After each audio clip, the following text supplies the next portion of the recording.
During World War II, food was not just sustenance. It was medicine, morale, and public health rolled into one. Across Europe and parts of North America, shortages forced governments to rethink how bread was made, distributed, and consumed. What emerged from that pressure was a dense, dark, whole-grain wartime bread that quietly reduced malnutrition, digestive illness, and vitamin deficiency diseases across entire populations. It wasn't glamorous, it wasn't soft or sweet, but it worked. And when the war ended, it vanished almost overnight. The question worth asking is not what that bread was, but why we abandoned it when it was clearly doing something modern bread does not. Why wartime nutrition policy treated bread as a medical intervention.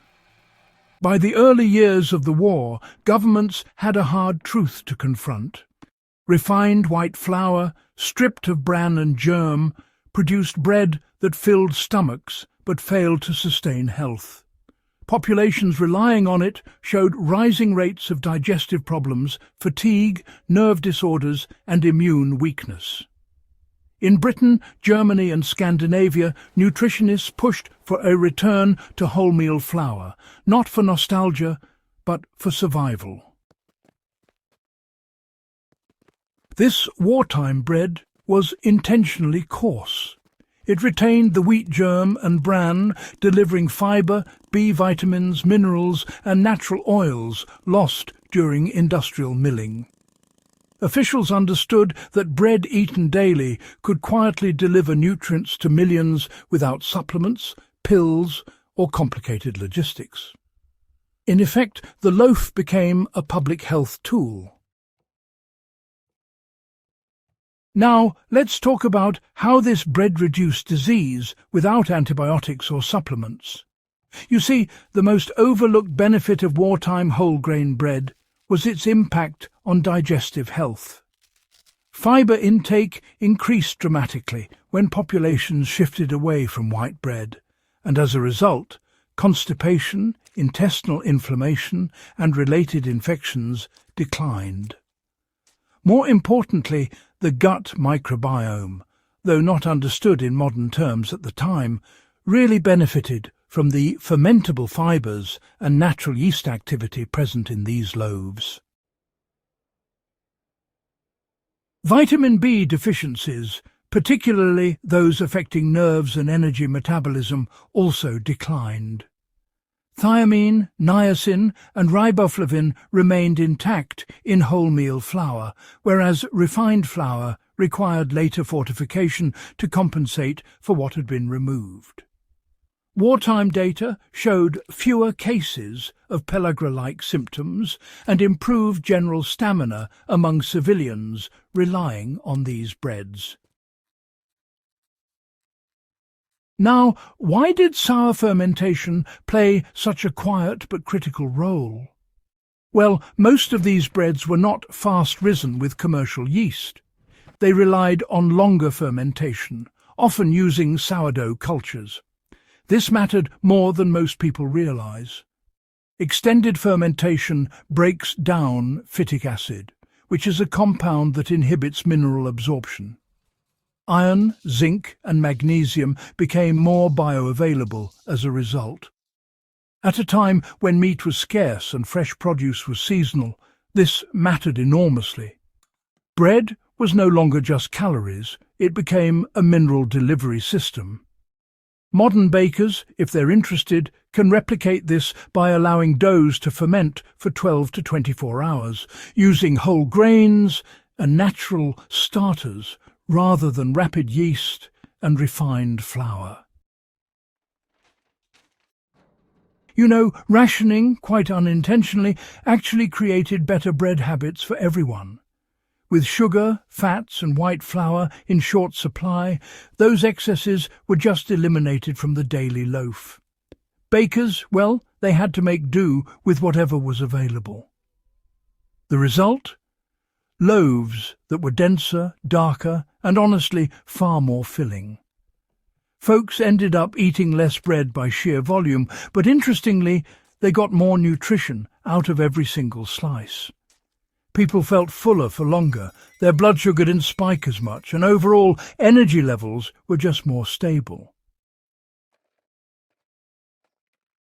So this is, I think, a really critical lesson for modern survival planning. Foods that satisfy quickly and nourish deeply, well, they actually reduce the pressure to consume more when supplies are limited. Whole grain, slow fermented bread, that's exactly the sort of food that does the trick. Now, after the war, things changed dramatically. The public, understandably, craved softness, whiteness, and above all, speed.